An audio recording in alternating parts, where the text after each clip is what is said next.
exclusively school problem, but it makes it more difficult because the people who are impacted the most are young children who may not have the wherewithal to respond, right? A lot of us grew up in post 9/11, so we immediately become CNN experts, like foreign experts, like the next day, or we were just kind of expected that our whole life. But that's not a fair burden to ask of children at all.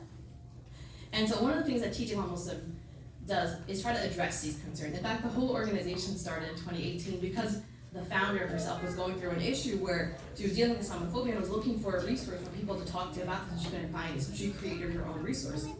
And so Teaching While Muslim is an organization that seeks to centralize resources that are culturally responsive material that address how to teach Muslims and how to teach about Muslims, not just for a Muslim audience, but for every school, because every student, no matter where they are, needs to know about Islam and Muslims, regardless of who is in the classroom.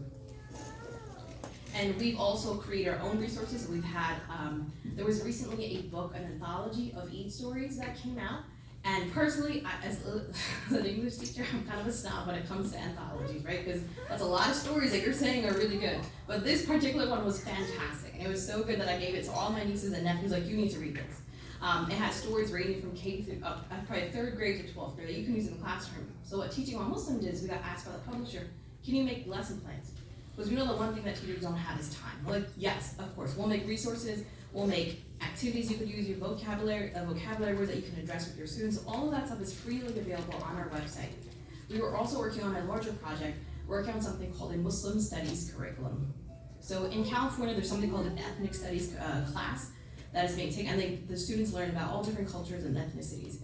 And so right now in New Jersey, we don't really have that, but I know we're kind of in the works. They have other curriculum that they use to address gaps in curriculum. So for instance, they have something called the Amistad curriculum in New Jersey, which seeks to address African American history from the very beginning and not just starting with the Civil Rights Movement.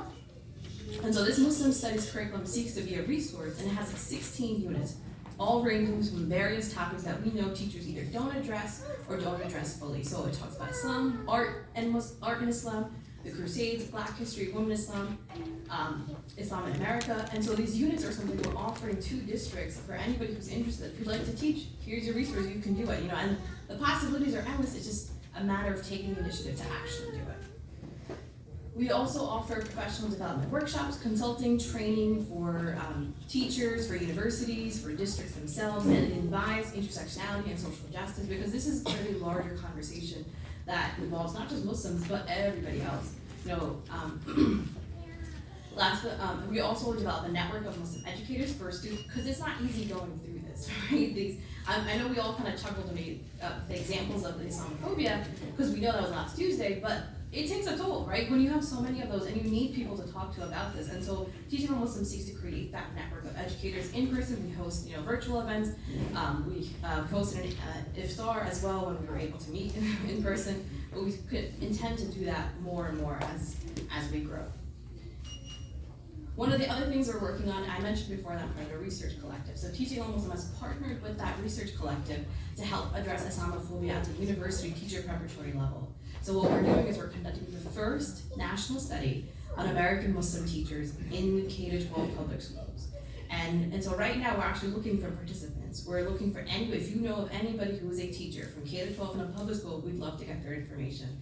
And in fact, I have a little worksheet, not a worksheet, I'm sorry, teacher mode, but I just have a little rundown of most of what I said, what Teaching While Muslim does, what it offers, and it has links to our website, which has free resources, lesson plans, not just about Eid and the curriculum, but it also has lesson plans related to 9/11 that teachers can use.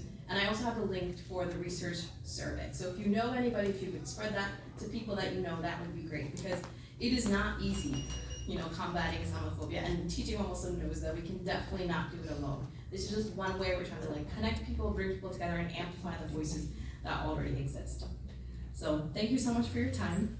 I know I spoke very fast. Feel free to reach out if you have any questions or concerns.